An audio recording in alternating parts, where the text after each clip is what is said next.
Assalamualaikum warahmatullahi wabarakatuh. Halo adik-adik, apa kabar?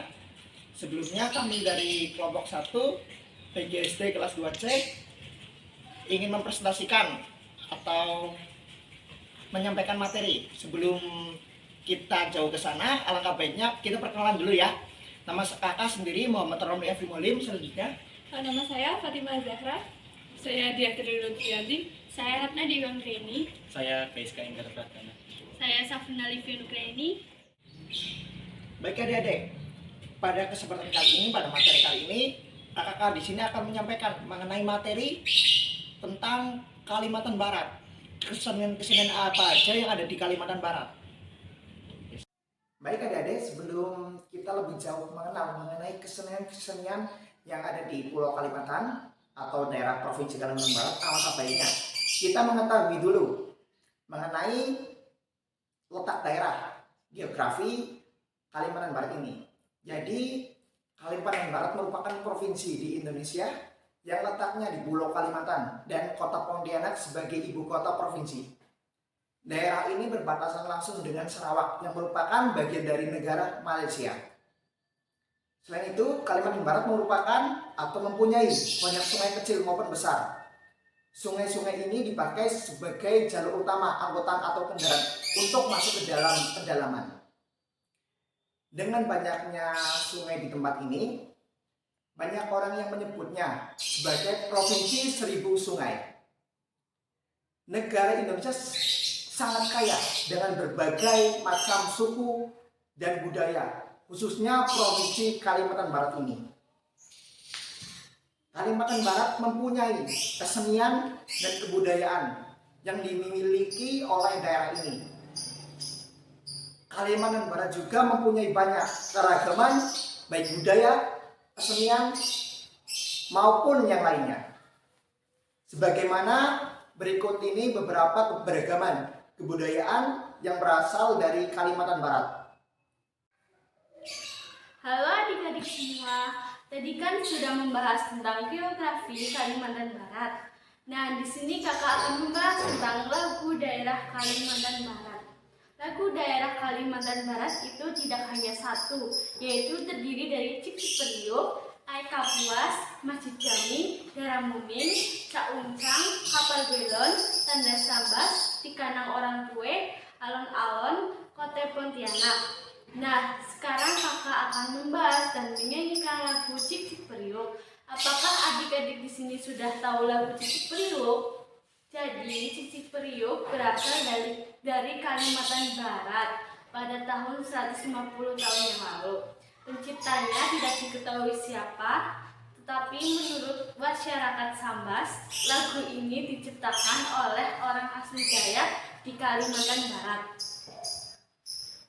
Makna lagu Cicik Periuk merupakan sindiran secara halus oleh masyarakat Sambas zaman dahulu terhadap para pendatang, yaitu tentara Jawa yang mengenakan pakaian Hindia Belanda.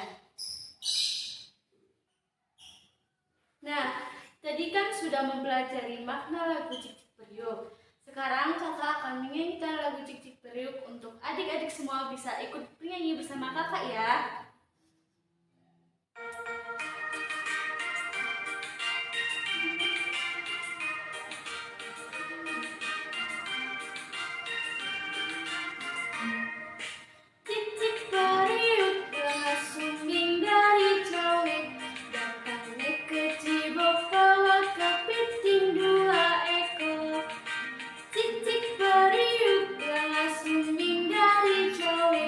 Datang ke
kita sedikit membahas dan menyanyikan tentang lagu daerah Kalimantan Barat, yaitu lagu Cik-Cik Periuk. Selanjutnya adik-adik akan mempelajari alat musik yang akan disampaikan oleh Kak Fatimah Az-Zahra. Assalamualaikum warahmatullahi wabarakatuh. Halo teman-teman, apa kabarnya hari ini? Alhamdulillah semuanya baik. Pada pertemuan sebelumnya, kita telah membahas tentang lagu daerah dari Kalimantan Barat. Coba, siapa yang di sini masih ingat judul lagu dari Kalimantan Barat? Yang bisa unjuk jari ya. Ya, kamu. Ya benar, 100 buat kamu. Kali ini kita akan membahas tentang kebudayaan dari Kalimantan Barat, yaitu alat musik tradisional. Coba teman-teman ada yang bisa menyebutkan contoh dari alat musik tradisional dari Kalimantan Barat? Ya, kamu? Benar. Ada lagi yang bisa menyebutkan? Kamu? Ya, benar. Kalimantan Barat memiliki banyak sekali ragam jenis alat musik tradisional, seperti alat musik kolakung, alat musik silatong, alat musik sape, alat musik senggayu, dan masih banyak lagi.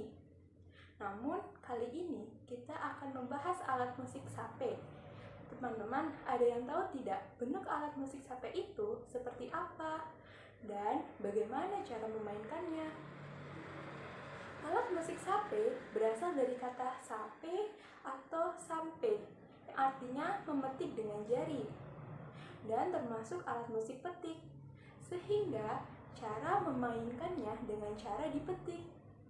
Alat musik ini memiliki ciri khas, yaitu berbentuk ramping, bertangkai kecil, dan biasanya terdiri dari 3 sampai 4 senar. Alat musik ini biasanya digunakan untuk mengiringi lagu-lagu daerah, tarian daerah, hingga lantunan sastra lisan dalam upacara adat. Alat musik ini biasanya digunakan untuk menyatakan suatu perasaan. Jika dimainkan pada siang hari, irama yang akan dihasilkan akan menyatakan perasaan gembira, senang, dan sukaria. Sedangkan jika dimainkan pada malam hari, irama yang akan dihasilkan yaitu seperti sedih, sendu, dan syahdu. Untuk spesifikasi dari alat musik ini yaitu terbuat dari kayu berkualitas terbaik, seperti dari kayu adau, kayu pelantan, dan masih banyak lagi. Pada bagian senar atau dawai terbuat dari pohon aren atau terbuat dari plastik. Pada ujung bagian sape ini terdapat ukiran berbentuk seekor naga atau seekor burung enggang. Seekor hewan ini yang dianggap sakral oleh masyarakat Kalimantan Barat. Sedangkan pada bagian sape ini terdapat ornamen khas dari Kalimantan Barat. Teman-teman, kita sebagai generasi penerus bangsa, kita harus senantiasa melestarikan dan menjaga kebudayaan yang ada di Indonesia agar tidak hilang oleh perkembangan zaman. Teman-teman, sekian pertemuan pembelajaran tentang alat musik tradisional dari Kalimantan Barat, dan alhamdulillah teman-teman telah mengikuti pembelajaran ini dengan baik dan semangat. Pesan saya, teman-teman harus rajin belajar dan tetap semangat untuk menuntut ilmu. Terima kasih telah mengikuti pembelajaran hari ini. Sampai ketemu pada pertemuan berikutnya. Terima kasih. Wassalamualaikum warahmatullahi wabarakatuh. Dah. Baik adik-adik semua, setelah tadi mendengarkan penjelasan tentang alat musik yang dijelaskan oleh Fatimah Az-Zahra, sekarang kita memasuki materi tari Zapin ya. Tari Zapin pada masyarakat Melayu Kalimantan Barat merupakan tarian masyarakat Melayu Nusantara, diadopsi dari Timur Tengah, yaitu Het, Maruk. Selanjutnya menyebar ke Riau, seterusnya ke Kalbar. Tari Zapin merupakan suatu tari pergaulan dalam masyarakat sebagai media ungkap kebahagiaan dalam pergaulan. Gerakan tari Zapin dimainkan oleh penari laki-laki maupun perempuan dengan gerakan yang relatif sama, letak perbedaannya terdapat pada gerakan tangannya saja. Pola tarian ini sangat sederhana dengan pengulangan secara berkesinambungan. Gerakan tari Sapin berasal dari inspirasi kegiatan manusia dengan alam atau lingkungan. Misalnya yaitu titi batang, anak ayam patah, siku kaluang, sut, patin, pusing tengah, alif, dan sebagainya. Masing-masing gerakan tersebut mengandung makna dan dilakukan secara berirama serta berpola. Tahto 1 adalah gerakan yang bermakna sikap rendah diri dan menghargai. Gerakan ini ditampilkan para permulaan tari Sapin serta dilakukan sebanyak 2 kali pada bagian awal dan akhir dengan 8 hitungan pada setiap bagian. Yang selanjutnya adalah tahto 2. Tahto 2 merupakan representasi sikap rendah diri yang dilakukan setelah gerak tahto 1. Gerakan ini dilakukan sebanyak 8 hitungan setiap kali, serta sebanyak 2 kali di awal dan di akhir setelah gerakan nomor 1. Tahto 3 memiliki arti sama seperti tahto 1 dan 2. Gerakan ini dilakukan setelah tahto 2 dengan 8 hitungan per 1 kali, sebanyak 1 kali di awal dan di akhir. Gerakan tahto 2 ini bebas, dia adalah gerakan yang ditampilkan di antara gerakan lainnya. Gerakan ini dapat dilakukan 1 kali atau lebih dengan 8 hitungan per 1 bagian. Yang selanjutnya adalah sut. Sut bermakna sikap adil dan sabar serta keseimbangan. Gerakan ini dilakukan setelah gerak bebas sebanyak 2 kali berupa sut maju dan sut mundur dengan hitungan 16 kali per 1 bagian. Yang selanjutnya yaitu adalah siku kaluang. Siku kaluang adalah gerakan yang menggambarkan kehidupan yang dinamis. Gerakan ini dilakukan sebanyak 2 kali setelah gerak sut maju dan sut mundur dengan 16 hitungan per 1 kali. Mata angin. Mata angin adalah gerak yang dilakukan setelah gerak siku kaluang. Gerak mata angin dilakukan sebanyak 1 kali dalam 16 hitungan. Yang selanjutnya yaitu titik batang. Titik batang ialah gerakan yang bermakna keteguhan hati manusia dalam menghadapi segala cobaan. Gerakan ini dapat dilakukan 2 kali setelah gerak mata angin. Bentuk gerakannya 2 kali maju dan mundur dengan 16 hitungan per 1 kali yang diantaranya dipisahkan oleh 1 kali gerak bebas. Yang selanjutnya itu adalah materi musik pengiring. Untuk pengiringi pementasan tari Sapin dibutuhkan 2 unsur, yaitu musik dan syair-syair Melayu yang berisi pesan moral. Tarian Sapin yang murni berasal dari Arab, hanya menggunakan alat musik yaitu marwas dan gambus.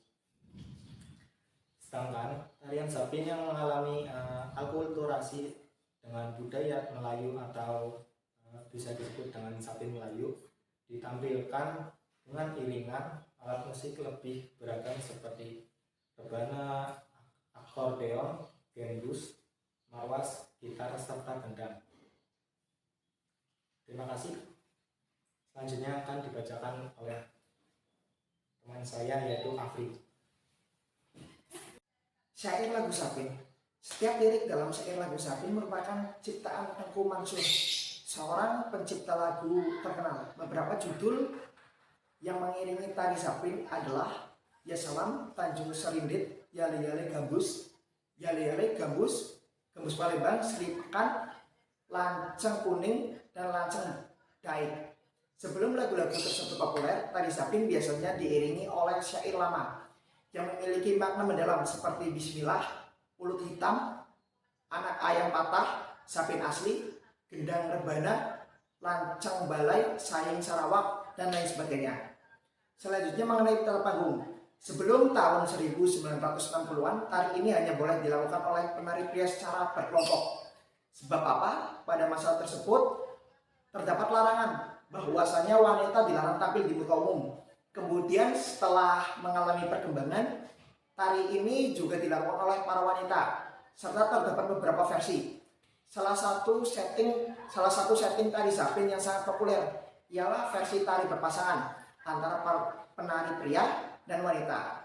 Dalam pementasan panggung tidak ada batasan mengenai jumlah penari, namun hanya menyesuaikan berdasarkan dengan acara yang diadakan. Selanjutnya yakni mengenai rias dan busana. Agar menampilkan performa yang terbaik, penari pria maupun wanita akan dirias demikian rupa. Sedangkan busana yang dikenakan oleh penari laki-laki ialah pakaian adat Melayu, meliputi baju kurung, cekak musang, plekat, kopiah, soket, bros, dan bawahan seluar. Sementara itu, penari perempuan mengenakan baju khas Melayu, meliputi baju kurung labu, selendang tudung manto, kain samping, serta kain songket. Selain itu, tidak lupa pula aksesoris seperti kalung, anting, hias kembang goyang, dan lain sebagainya. Mengenai warna baju yang digunakan umumnya yakni berwarna merah, berwarna cerah maksud saya, seperti merah, biru, hijau, dan kuning. Kostum penari Zapin juga mendapatkan pengaruh model Islami. Fungsinya yakni adalah untuk menutup tubuh, memperjelas ruang gerak, mempertegas identitas tari, tidak mengganggu gerakan, serta memberikan nilai estetika. Nilai kesopanan juga ditampilkan dalam setiap pementasan tari Zapin. Selanjutnya yakni mengenai properti tari Zapin. Selain busana adat Melayu, terdapat pula ciri khas lain dari Zapin adalah penggunaan properti tari. Meskipun tidak dilakukan tanpa properti pelengkapan, namun penggunaannya akan memberikan nuansa yang lebih indah. Misalnya seperti properti berupa selendang sampur yang dikenakan oleh penari perempuan, sehingga akan memberikan atau memperindah gerakan tarian.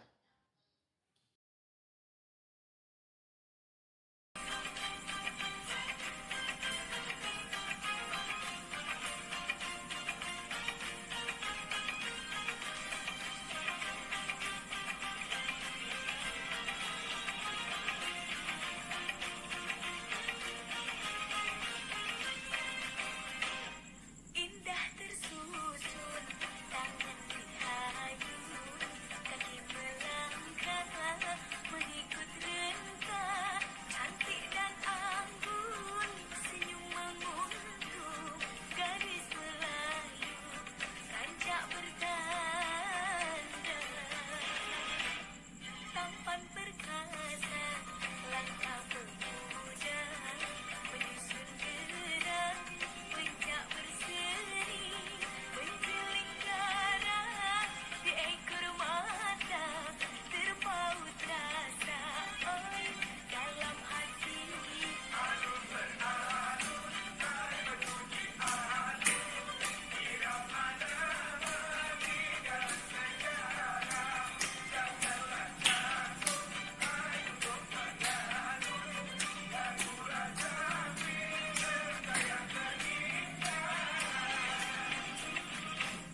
Kilau bersinar emas suasa, di jari manis elok letaknya.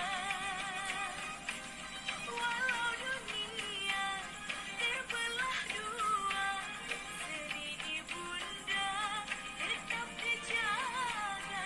Cari yang buruk kita elokkan, cari yang elok, oi, dikembangkan. Berdetam dentam dentum hoi, tingkah rupanya beralun-alun merdu hoi, irama lagu berderap-derap bunyi hoi, kaki melangkah berpasang-pasang tari hoi, geraknya tari menari-menarilah tarian Melayu, menari-menarilah. Baik adik-adik, terima kasih. Materi selanjutnya tentang rumah adat akan dijelaskan atau diterangkan oleh teman kakak, yaitu Diah Lutfianti. Terima kasih. Wassalamualaikum warahmatullahi wabarakatuh. Hai, di video sebelumnya kita sudah membahas tentang tari tradisional Kalimantan Barat. Selanjutnya, kakak akan mengajak adik-adik semua membahas tentang pakaian adat Kalimantan Barat. Diperhatikan ya agar adik-adik paham apa yang disampaikan oleh kakak. Oke, kita langsung saja masuk ke pembahasan ya. Di Kalimantan Barat ada pakaian adat khas yang digunakan oleh suku Dayak. Untuk pakaian laki-laki bernama King Baba. Editor, tolong dong tampilin gambar King Baba.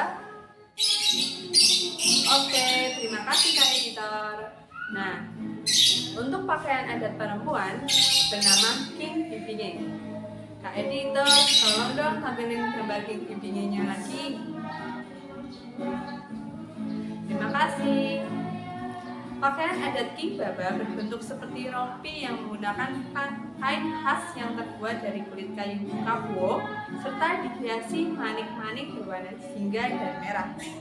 Sedangkan untuk pakaian adat King Bibinge terbuat dari bahan yang sama, tapi menutupi hingga bagian dada dan pundak. Pakaian adat tersebut sudah dipakai secara turun-temurun dan menjadi identitas masyarakat Dayak. Hingga sekarang, pakaian adat tersebut masih terus dipergunakan dalam berbagai kegiatan, seperti upacara sosial atau keagamaan masyarakat. Kemudian, King Baba dikenal sebagai baju perang suku Dayak. Pakaian ini juga dikenakan bersama dengan ikat kepala yang terbuat dari bulu burung unggang gading yang memiliki warna yang indah. Tidak hanya itu saja, tapi juga memakai senjata tradisional Kalimantan Barat bernama Madau. Untuk pakaian adat perempuan, King Bibinge dalam pemakaiannya mengenakan hiasan manik-manik, di mana susunannya dibuat dengan rapi dan cantik.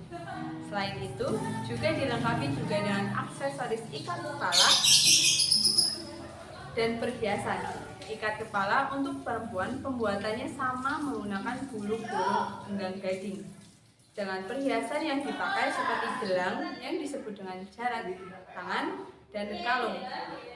Jarat tangan yang terbuat dari pintalan akar tanaman dikenakan di tangan sebagai penolak bala. Sedangkan kalung yang terbuat dari tulang hewan sebagai penangkal gangguan roh-roh halus. Biasanya sering digunakan pada bayi. Oke adik-adik semuanya, setelah kita melihat video penjelasan mengenai pakaian adat dari Kalimantan Barat oleh Kak Tia, sekarang di sini kakak-kakak akan menjelaskan atau akan memperagakan proses pembuatan miniatur rumah adat Radang dari stik es krim. Oke, sebelum kita ke step by step atau ke langkah-langkah dalam pembuatan miniatur rumah adat, sebenarnya di Kalimantan Barat ada beberapa jenis kerajinan yang menjadi ciri khas di Kalimantan Barat. Contohnya ada tajuk Melayu, kemudian ada tas, ada rotan, kemudian ada tenun, kain tenun, kemudian jaket kombinasi. Tentu yang akan kita praktekkan dalam video kali ini yaitu miniatur rumah adat Kalimantan Barat yang dinamakan rumah adat Radang. Oke, untuk menyingkat waktu kita akan langsung mempraktekkan bagaimana sih cara membuat miniatur rumah adat dari Kalimantan Barat yang terbuat dari stik es krim. Langsung saja, cekidot. Langkah pertama adalah pembuatan alas rumah radang. Lem terlebih dahulu stik es krim sebanyak 28 stik, lalu tempelkan pada kardus dengan ukuran 28 cm. Lakukan terus sampai kardus terisi 28 stik es krim. Seperti inilah hasilnya.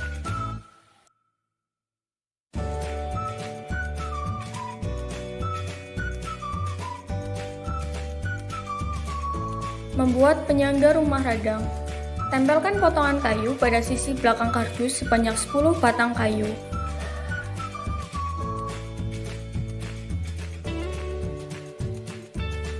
Tempelkan dengan cara batang kayu saling berhadapan agar mendapat keseimbangan yang pas.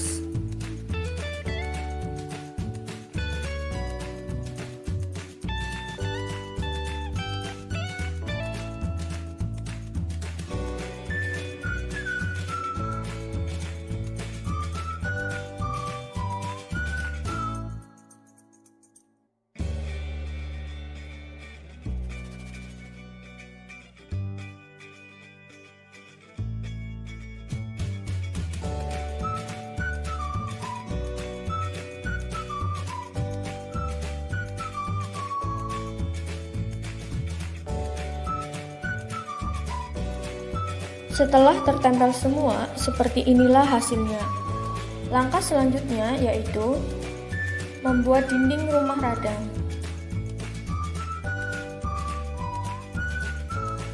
Lakukan terus sebanyak 24 stik es krim berwarna merah.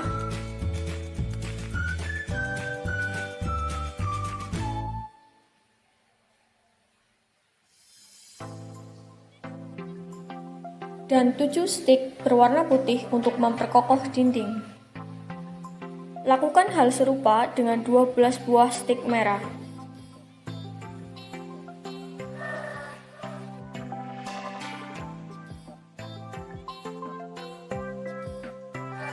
Seperti inilah hasilnya.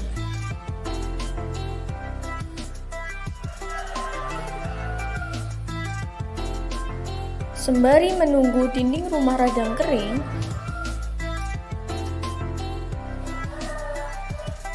mari kita membuat pagar rumah radang. Alat dan bahan yang diperlukan ialah 10 stik es krim, gunting, dan lem. Masing-masing pagar memiliki 2 buah stik es krim.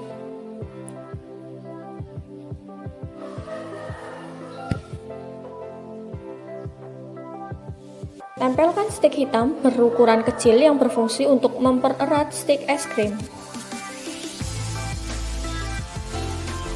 Jumlah stik kecil hitam yaitu 10. Lakukan terus hingga stik berukuran kecil terpasang semua.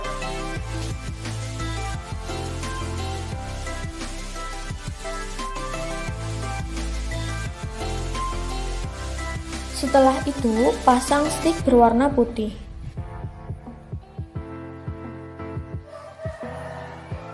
Tempelkan menggunakan lem kayu agar stik es krim bisa menempel dengan erat.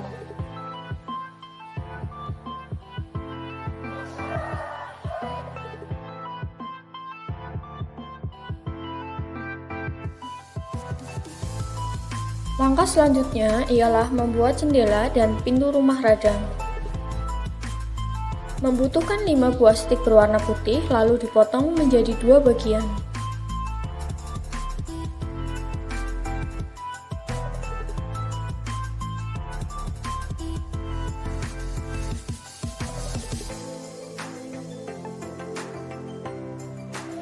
Setelah terpotong semua, pasangkan stik yang lain pada bagian tengah.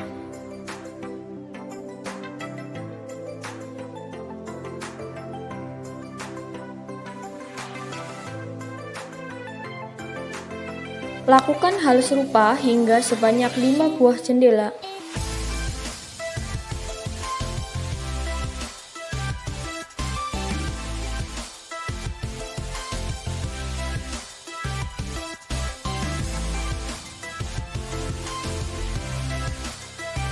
Serta 4 buah stik hitam berukuran kecil.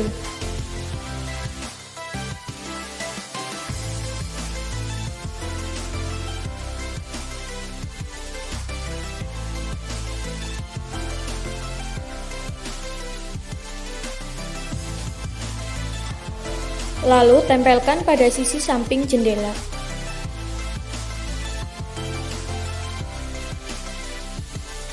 Langkah selanjutnya ialah membuat tangga rumah radang. Membutuhkan 2 stik berwarna hitam dan 1,5 stik berwarna putih yang dipotong menjadi 3 bagian. Lalu tempelkan stik berwarna putih pada bagian tengah dari stik hitam.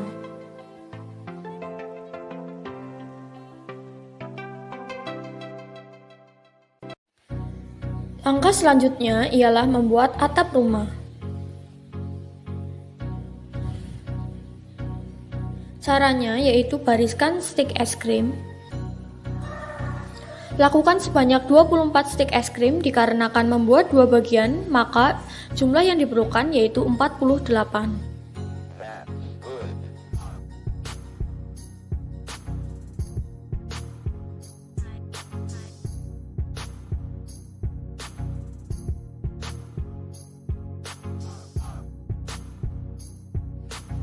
Lalu, tempelkan juga stik pada sisi dalam atap untuk mempererat atap sebanyak 5 buah stik.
Seperti inilah hasilnya.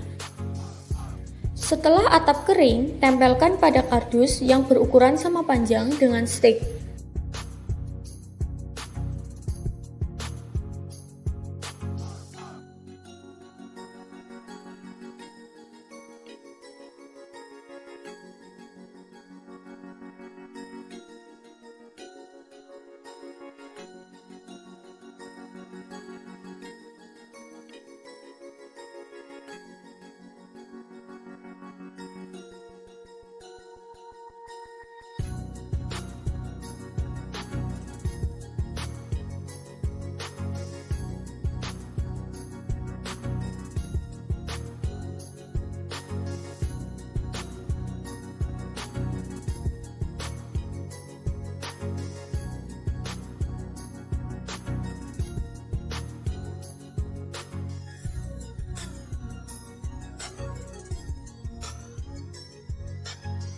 Setelah tertempel, tunggu hingga kering.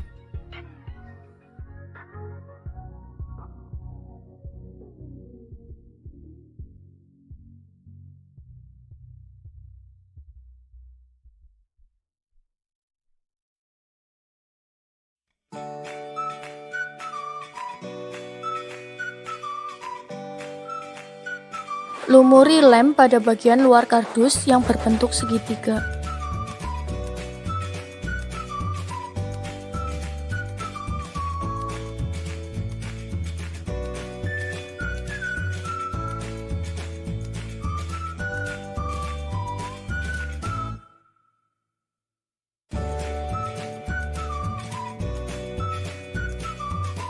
Lumuri juga bagian bawah kardus agar bisa menempel dengan sempurna.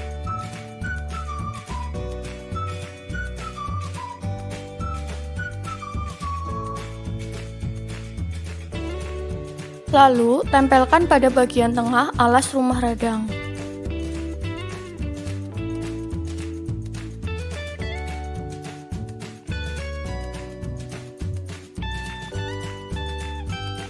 Lakukan hal serupa pada semua pemasangan dinding rumah.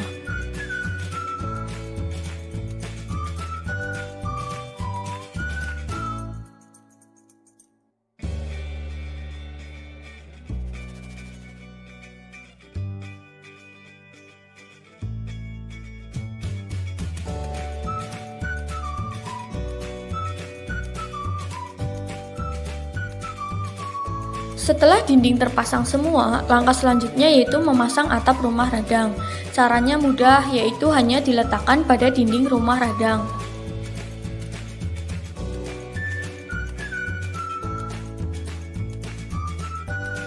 Langkah selanjutnya yaitu memasang jendela rumah radang. Tempelkan pada bagian dinding, masing-masing dinding memiliki 2 buah jendela. Lakukan hal serupa sampai seluruh jendela terpasang.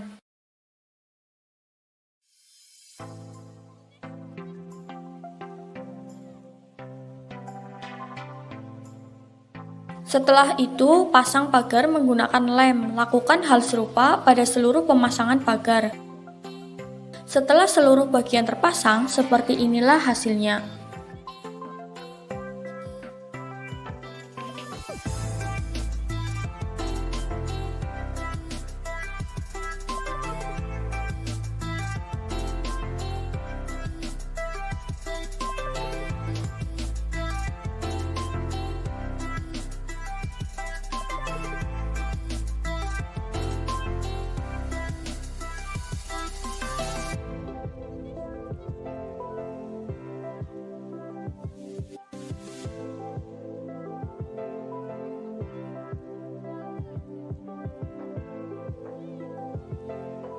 Halo semuanya, setelah kita melihat video peragaan proses pembuatan miniatur rumah adat radang dari stik es krim, sekarang kakak di sini akan menjelaskan apa itu rumah adat radang.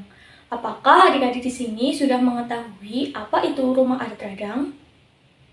Ya, rumah adat radang merupakan rumah panjang bagi suku Dayak yang berada di Provinsi Kalimantan Barat. Rumah radang ini memiliki panjang 138 meter dengan tinggi 7 meter dan dapat menampung sekitar 600 orang. Dan seperti inilah gambar dari rumah adat radang. Rumah adat radang juga memiliki filosofi yang menggambarkan kebersamaan dan toleransi dari setiap anggota keluarga. Rumah adat radang juga memiliki beberapa keunikan, diantaranya seperti 1, muka rumah yang menghadap ke arah matahari terbit dan belakang rumah yang menghadap ke arah matahari terbenam, yang memiliki arti semangat kerja keras sepanjang hari hingga hari berakhir. Hal ini menunjukkan bahwa masyarakat suku Dayak memiliki semangat kerja keras atau tidak bermalas-malasan atau berpangku tangan. Keunikan yang kedua yaitu rumah adat yang didominasi oleh material kayu. Keunikan yang ketiga adalah memiliki pilar besar dengan lukisan suku Dayak dan seperti ini lukisannya. Yang keempat yaitu anak tangga yang bersumpah kancil, dan yang kelima yang terakhir itu adalah rumah yang berbentuk panggung. Rumah berbentuk panggung ini memiliki maksud yaitu untuk melindungi seluruh anggota keluarga dari serangan binatang buas dan antisipasi terhadap banjir. Terima kasih. Sekian penjelasan dari kelompok kami, semoga bermanfaat dan terima kasih atas perhatian adik-adik semua. Wassalamualaikum warahmatullahi wabarakatuh.